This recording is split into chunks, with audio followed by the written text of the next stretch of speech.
Why are you the hardest worker in the room, yet still the one falling behind?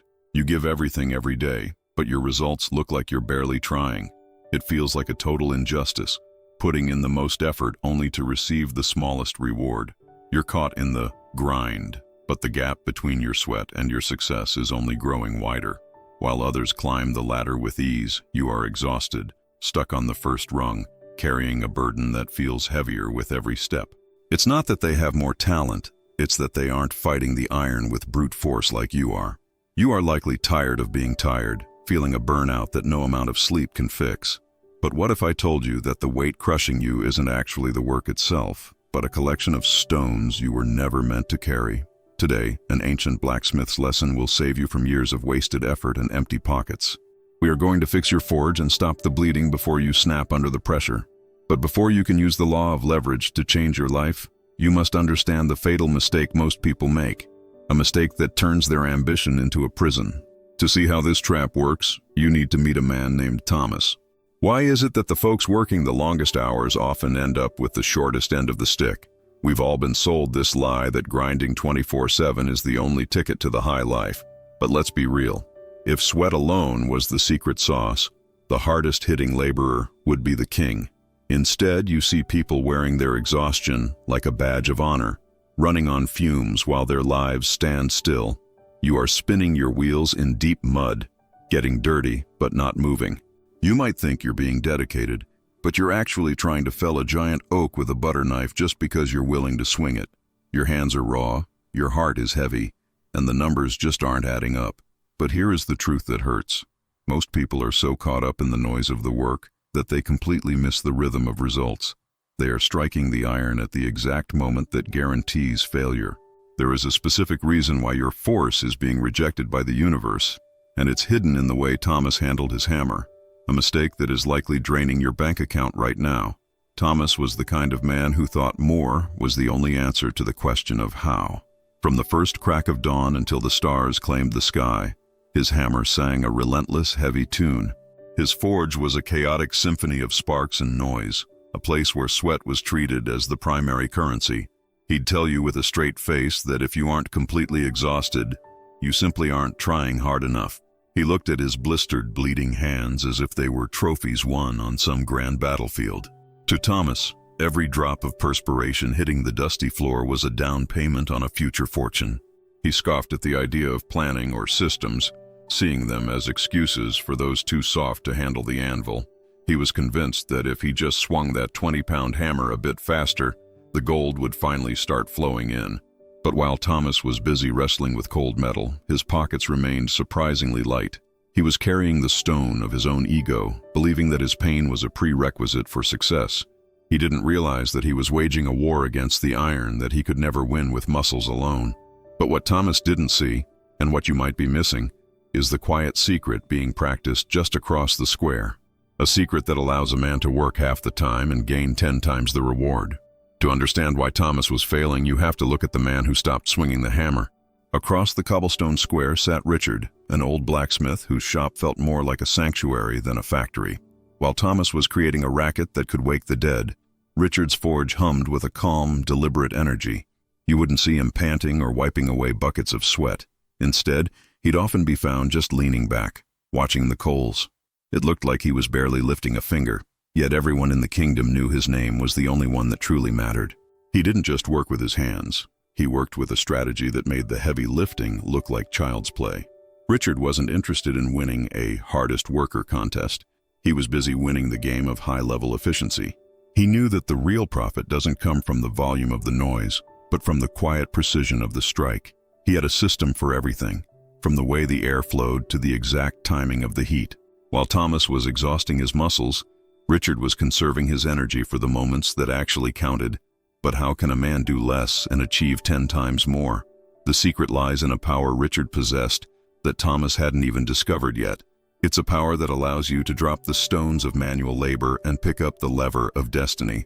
But a massive challenge was about to arrive, one that would prove that Richard's calm was his greatest weapon, and Thomas's hustle was a death sentence. The moment of truth arrived when the king's messenger rode in with an order so massive it would have made any sensible man pause. Thomas, however, just grinned through the soot, seeing it as his chance to prove his unmatched work ethic. He didn't stop to plan. He just grabbed his heaviest sledge and started swinging like a madman. He truly believed he could outmuscle a deadline that required strategy, not just a strong back. 48 hours into the grind, the cracks were impossible to ignore. His hands were a map of raw blisters and dried blood, and his eyes were bloodshot from the stinging smoke. In his desperate rush for speed, he let his fire dim, trying to shape iron that had already turned a stubborn cold gray. Working hard on cold metal is a surefire recipe for disaster, yet he just kept swinging harder to make up for the lack of heat. Then came the final strike on the commanding officer's blade. But exhaustion is a cruel mistress. His aim slipped. With a sound like a dying bell, the metal didn't bend. It shattered into 1,000 mocking shards across the floor. All that hard work resulted in nothing but a pile of junk and a reputation in tatters. Thomas finally collapsed into the very ash he worshipped. He wasn't broken by the workload, but by the weight of a method that had no room for logic. He was carrying the stone of perfectionism and the stone of blind effort, and they finally crushed him. But as he looked across the square at Richard's glowing forge, he realized something terrifying. Richard hadn't even started his final strike yet, and he was already winning. To understand how Richard survived the king's deadline without breaking a sweat, you have to see the one thing Thomas was too proud to ask for.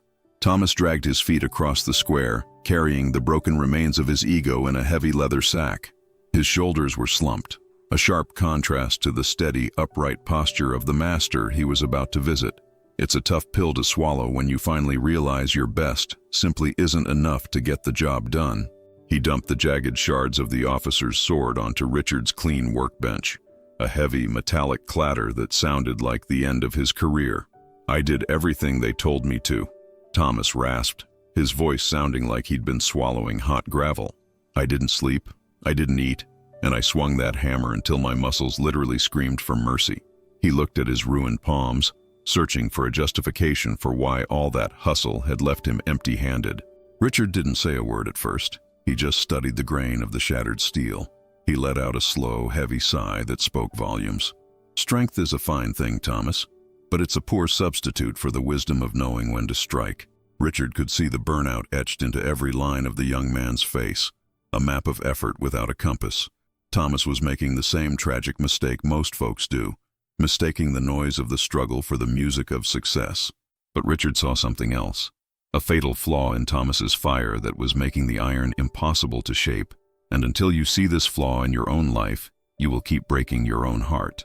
Richard was about to reveal the secret of the white heat, the one thing that makes results look like a lucky accident. Richard reached into his forge and pulled out a piece of iron glowing a brilliant, blinding white. It didn't look like a stubborn rock anymore. It looked like a living creature ready to dance. With just a tiny, effortless tap of a small hammer, hardly more than a flick of the wrist, the metal yielded perfectly. Thomas watched, mouth agape, as the steel flowed into a graceful curve without a single ounce of struggle. "You see, Thomas," Richard said with a soft chuckle, "you've been trying to force a result out of a cold heart and a dark fire. You think a bigger sledgehammer can make up for metal that isn't ready to change. Hard work on cold iron is just a spectacular way to ruin your tools and your back. I spend 80% of my time making the fire hotter so the metal has no choice but to obey. Most people are hitting cold iron from the moment they wake up. They jump into tasks without systems, thinking grinding is the only path. But a man who builds a hotter fire, a better workflow, or a sharper skill, makes success look like a lucky accident. Leverage is the heat that turns a soul-crushing chore into a masterpiece. But there is a deeper reason why your fire has gone cold, and it's not just about your tools. It's about the heavy, damp stones you've piled on top of your coals, stones that don't belong to you. Before you can reach white heat, you need to know which 3 pillars hold the key to this transformation. And the third one is the one you've been ignoring your entire life. Now we get into the meat of the matter, the actual blueprint that separates the winners from those who are perpetually exhausted. Richard laid out the 3 pillars of the law of leverage, as if he were handing over the keys to a kingdom. It wasn't just about blacksmithing anymore. It was about how you choose to spend your life's precious energy. First, you must build your forge, your systems. In our world, these are the workflows and automations that do the grunt work while you sleep. If you are still doing everything by hand, you aren't an entrepreneur. You're just an overworked employee of your own ego. A solid system makes the work soft and pliable. Next is the carbon, your pinpoint focus. You don't need to hit the iron 1,000 times. You just need to know exactly where to strike. It's about finding the one high-leverage task that moves the needle more than 100 busy work chores ever could.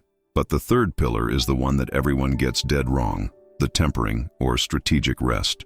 Steel that stays in the fire too long gets ruined, and steel that is never cooled properly becomes brittle and snaps.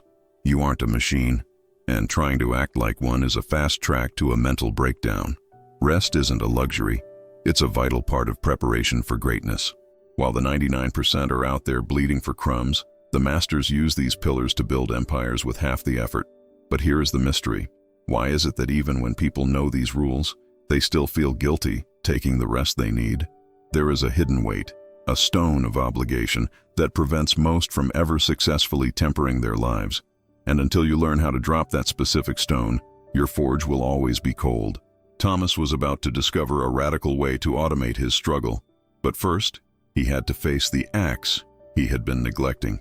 Thomas didn't rush back to the anvil. Instead, he spent an entire week redesigning his shop from the ground up. He rebuilt his bellows to force more oxygen into the coals, finally achieving that brilliant white-hot fire Richard had described. It was a classic case of sharpening the axe before spending another second trying to chop down the tree. He realized that a better setup was worth more than 1,000 hours of uninspired, bone-breaking labor. He became a student of the metal, no longer swinging blindly at cold gray iron, but waiting for the exact moment of heat when the metal was ready to yield. Then came the real game changer. He rigged up a water-powered hammer using the stream behind his shop.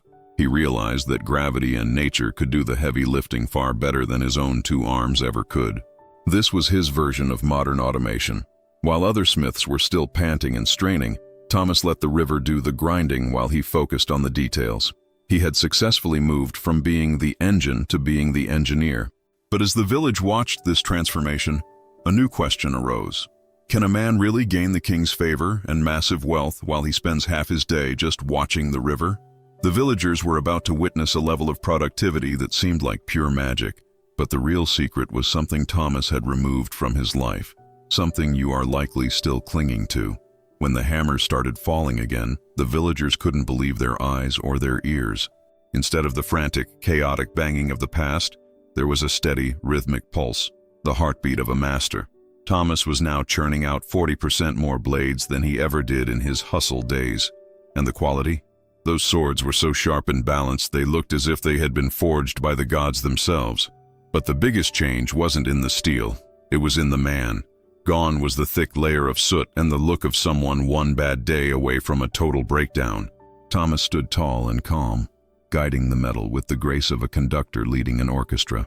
He had traded his bloody hands, that old badge of honor, for the quiet confidence of a strategic master. His water-powered hammer did the soul-crushing lifting while he simply watched the heat. He realized that a single hour of smart work was worth more than a whole week of brute force. Wealth didn't just trickle in, it flowed like a river. He wasn't the richest man because he suffered the most, but because he thought the hardest. But even with his new success, Thomas realized that systems and hammers only solve half the problem. If he didn't learn how to protect this new piece from the demands of others, he would soon be carrying their stones all over again. There is one final barrier to true freedom, the hardest no you will ever have to say, and it's the only thing standing between you and the life Richard enjoys. Are you still out there today, swinging a heavy sledge against iron that has gone stone cold and stubborn? Most folks spend their entire lives sweating buckets, wondering why they aren't getting anywhere fast. They think that if they just grunt louder and push harder, their destiny will finally bend. But let's be honest, that is just a one-way ticket to a broken back and a bank account that stays perpetually empty. If you are absolutely wiped out at the end of the day with nothing to show for it, your fire is dead. Stop for a second and look at the axe you've been swinging. Is it sharp, or are you just making noise? The real winners don't just hustle. They build a forge so hot that the results start flowing with ease. It is time to stop glorifying the grind and start obsessing over the systems that create true freedom. You need to find your own version of that water-powered hammer. Maybe it's automating your work, delegating the small stuff, or finally learning to say no to the weights that aren't yours to carry. The top 1% aren't stronger than you.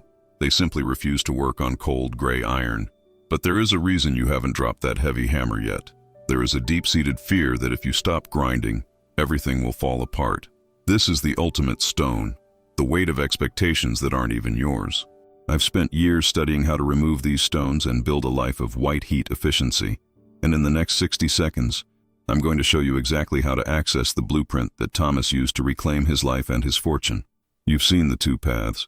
You can continue to be like the old Thomas, swinging a heavy hammer against cold iron, wearing your exhaustion like a badge of honor while your future shatters in front of you. Or you can become like the master, Richard, who understood that true power comes from the heat of your focus and the precision of your boundaries. But let's be honest, you can't build a water-powered hammer if your arms are too tired to even pick up a wrench. You can't reach white heat if your forge is buried under a mountain of stones that other people put there. Many of the stories you hear here aren't just stories. They reflect the invisible weight you may be carrying every day. If you're tired of holding pain, responsibility, and guilt that were never yours, I created a way for you to finally drop that burden. I invite you to read my ebook, The Weight of Stones That Are Not Yours. This isn't just a book, it is the blueprint for your own strategic transformation. Inside, you will find the exact method to identify the weights that are draining your spirit and the steps to let them go forever. And because I know that the hardest part of letting go is often the fear of what others will think, I'm including 2 essential bonuses. Learning to let go, and when saying no, is an act of self-love. Together, they are the tempering your life needs to stop you from snapping under the pressure of the world. It's time to stop glorifying the struggle and start celebrating your freedom. You owe it to your future self to stop the bleeding today and start building a forge that actually works for you.